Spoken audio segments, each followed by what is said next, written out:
Seriously, what is this? She can't even make a decent meal. The voice of the mother-in-law echoes in the kitchen.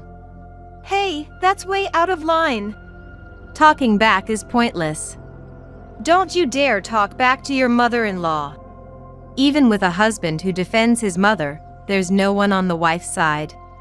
I wanted to end this life, but I had given up on thinking about it. My name is Alicia.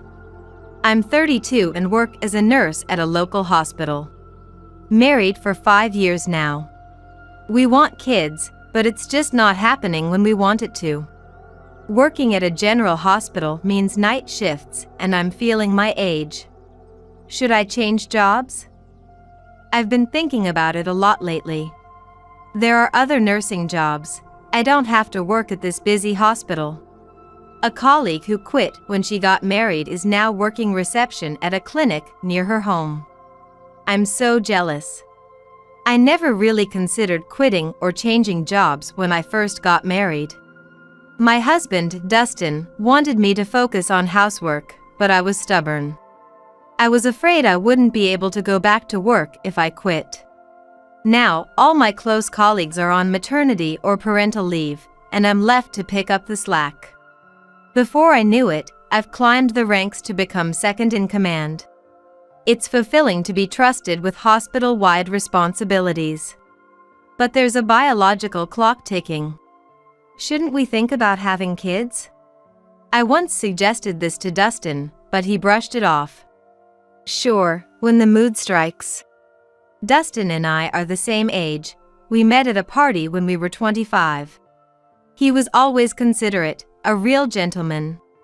He works at a major ad agency, so he's always well-groomed and has a lovely smile. I fell for him instantly, and we started dating after a few dinners. Everything was smooth sailing until we got married 2 years later.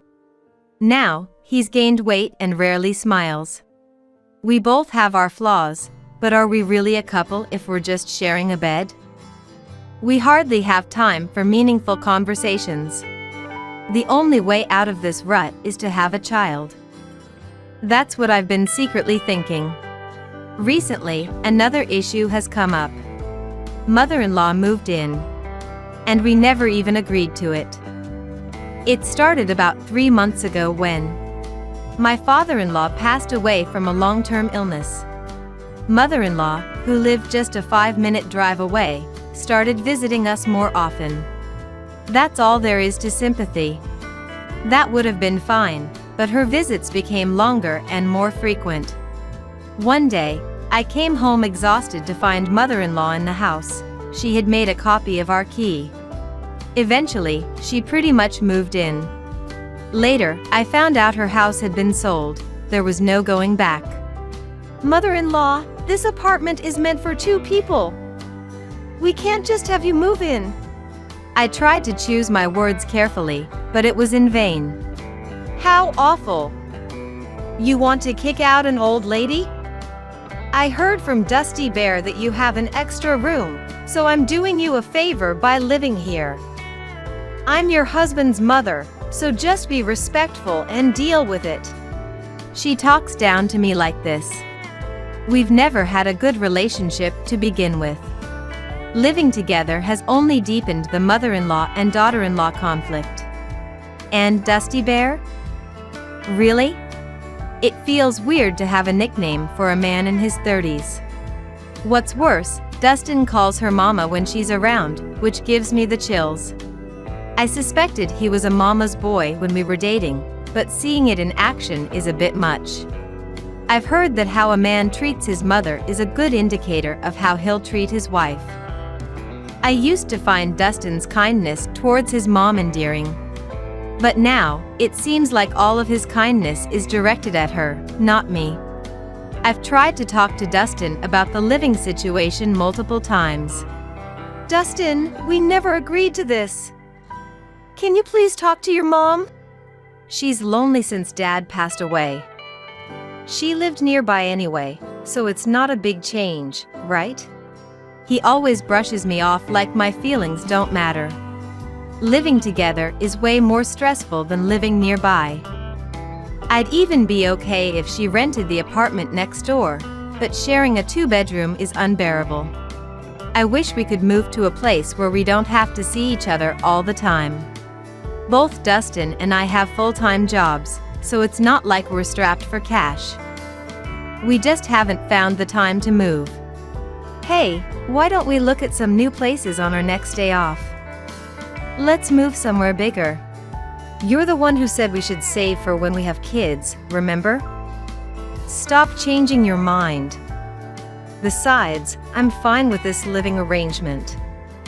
Aren't you benefiting from Mom helping out around the house? You're fine because she's your mom. I wanted to scream, but what's the point? In the end, we've gotten nowhere, whether it's about moving out or living together. Today, I came home from work to more demands from mother-in-law. There's a Halloween tea party at Glenda's house next Tuesday. Can you prepare some treats? Next week? My shifts won't allow me to go shopping. Could you buy the ingredients yourself? I declined as I looked at my work schedule for the week. She has both the time and money, so why make such a request? Mother-in-law smirked and said, "Store-bought treats would be embarrassing. Homemade is the way to go. That way, we won't have duplicates."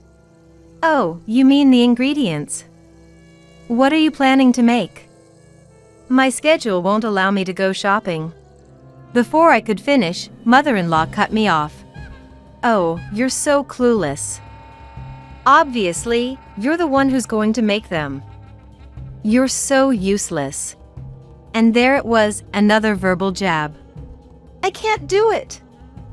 I don't even have time to go shopping, let alone bake treats. Please do it yourself. I tried to make my point, but mother-in-law wasn't listening. It's obvious who's more suited for this task between a full-time nurse and a retiree with plenty of time and energy. Still, mother-in-law persisted. Pumpkin cupcakes are easy. Just make the packaging Halloween themed. If you cut into your sleep, you'll have time. Forget, and you'll regret it. She left me with those ominous words and retreated to one of the 2 bedrooms. Why do I have to do this? I was already tired from work, and this conversation just drained me even more. Does she not understand how crucial sleep is for a nurse who's in a physically demanding job? I felt a bit relieved imagining mother-in-law showing up empty-handed. But I couldn't ignore her. Last time I didn't meet her demands, she spread rumors that I was cheating on my husband. Clearing up that misunderstanding with the neighbors was a hassle. Then Tuesday came. I sacrificed 3 precious hours of sleep last night to bake pumpkin-flavored cupcakes. They looked cute in Halloween packaging. Surely, mother-in-law would be satisfied. But when she saw them, she said, "What's this? You made these? Wow, you're talented at wasting ingredients and money." I thought I misheard, but her words were clearly directed at me and my cupcakes. I made them just like you said. What's wrong with them? And it's really unfair to criticize me after making me do this. Before I could finish, mother-in-law showed me a bag, wrapped in department store paper. I instantly knew. She never intended to bring my treats. She just wanted to make me do the work. Rage boiled inside me. I was the fool for actually making them. I'm done being mother-in-law's puppet. What's in that bag, mother-in-law? You made me bake, and then you went shopping yourself? Why are you always so cruel? Oh, did I say that? Just throw those trashy, uninspired cupcakes away. I can't bring them to the neighborhood tea party. I wanted to scream at this infuriating woman but held back and started preparing for work. I barely slept less than 3 hours last night. I need to find a way to end this living situation and never see mother-in-law again. Why is Dustin okay with me suffering like this? Tears of frustration filled my eyes as I headed to work. 2 months have passed since that incident, and today is New Year's Eve. We've managed to avoid any major fights, but that doesn't mean I've accepted this living arrangement. I've minimized conversations with mother-in-law to keep my irritation at bay. The hospital is busy during the cold season. It might not seem like much compared to doctors, but with increased appointments for vaccinations, this is the busiest time of the year. We're swamped, covering for the doctors. 5 years into our marriage, we didn't do anything special for Christmas. How could we, with mother-in-law living with us? I just focused on getting through the hectic holiday season. I had thought about going on a trip for the New Year's holiday, but Dustin wasn't interested. Let's just relax at home during the long holiday. Why don't you take a break too, Alicia? Just then, mother-in-law walked into the room, her eyes lighting up. It's New Year's Eve today. You've prepared a special breakfast, right? You wouldn't skip that, would you? Both Dustin and I were taken aback. We usually went to his parents' house to make a special breakfast together. When I asked a month ago if we were doing it at our place this year, mother-in-law had said, "I'll make it myself this year. There's less to prepare since your father passed away." Looks like we've been duped again. Dustin, who should have heard that conversation, said, "Mama, we can relax this year." Alicia, better start cooking, or we'll have nothing to eat. What irresponsibility. Wait! Mother-in-law said she'd make it, but do we even have the ingredients? Both of them played dumb. If only mother-in-law, who usually takes the lead in making the special breakfast, would help. Of all times, she brings this up on New Year's Eve when stores close early. I rushed to 3 different supermarkets. Even 24-hour stores were running low on supplies because of last-minute shoppers. Dustin and mother-in-law were happily watching year-end specials in the living room. While I was cooking, Dustin asked, "What about seafood dishes?" I checked the time. New Year's was just an hour away. With pots on the stove filled with meat and beans, takeout was the only option. "Sorry, I'm swamped. Can you go get some takeout seafood?" Dustin, who had no intention of going out, left reluctantly. I wouldn't be surprised if he didn't bring back anything for me. And why does he want seafood this year? We never focused on it before. As expected, Dustin returned with seafood for just the 2 of them. Here I am, making sure we have something to eat. And he's blatantly setting plates for the living room. He didn't even offer to help, knowing I was struggling to make everything myself. Making a special breakfast takes a lot of time and effort. I was able to do that by preparing it in advance, and I was really tired of making it in a hurry. By the time I took a breather, dawn was breaking. Another all-nighter. But the dishes looked pretty good. Finally done. Now there shouldn't be any complaints. With that thought, I headed to the bedroom. The next morning, or rather, just 2 hours after I'd collapsed into bed, I was awakened by noise in the kitchen. Mother-in-law and Dustin, who had gotten a good night's sleep, were probably ready for their special breakfast. Then Dustin came in and said something unbelievable. "We're going out. You're probably tired, Alicia, so you'll stay home, right? Or do you want to go out for brunch?" What? Brunch? My brain is already foggy from lack of sleep, and now it's filled with even more questions. I asked in disbelief. "Wait, you want to go out for brunch? Right now?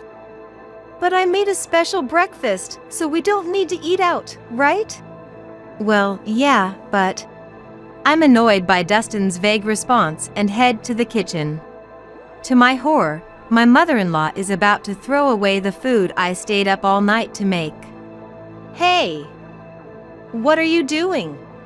This trash is inedible." I thought I'd do you a favor and throw it away. Starting the new year with this? No way.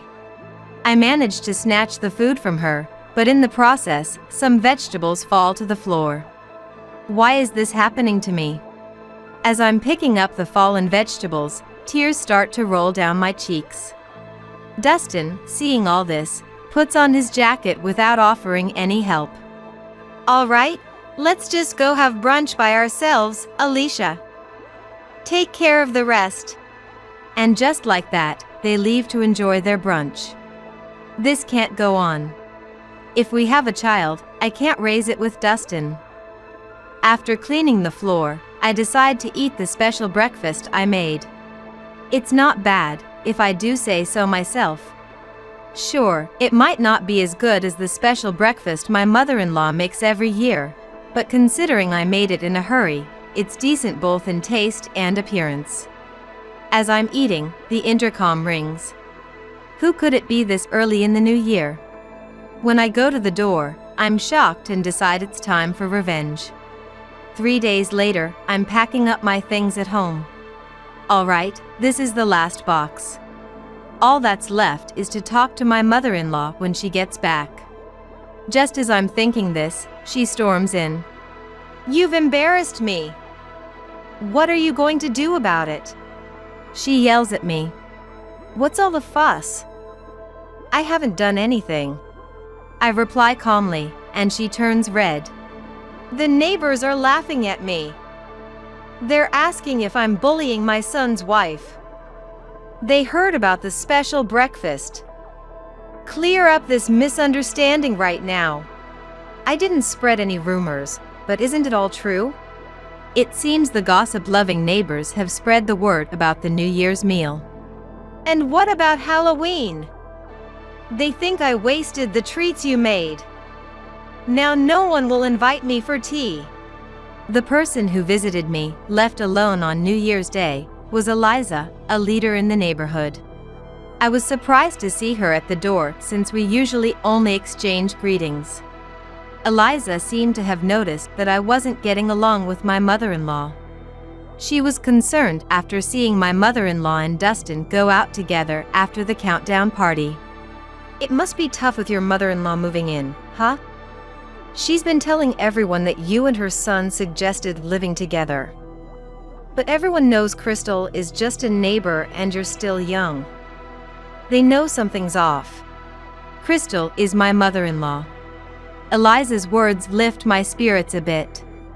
I had no idea my intrusive mother-in-law was saying such things outside the house. Eliza had asked me if I had any other interesting stories, so I told her about the special breakfast and the Halloween incident. It seems my mother-in-law's monstrous behavior is the talk of the town, and I couldn't be happier. She brought it all on herself. If she keeps complaining, worse things will happen to her. What do you mean worse? I've lived in this neighborhood for years. You won't be able to walk outside if you cross me. My mother-in-law retorts, mimicking my tone. Then, suddenly, the home phone rings. I answer it and quickly hand it over to her. Her face turns pale. What? The neighbors are watching a live stream of this room right now? What's going on? I show her my mobile phone, which is on the TV stand. I had been live streaming her bullying tactics, using a method Eliza taught me. What is this? She tries to snatch the phone from me, but I explain that the footage is already live streamed. About 20 people are watching since it's a holiday. Realizing that breaking the phone won't help, she falls to her knees and begs me to stop the stream. I was wrong. I've done terrible things.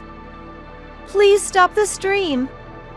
We won't be able to live here if people see this. Ignoring her tearful pleas, I respond,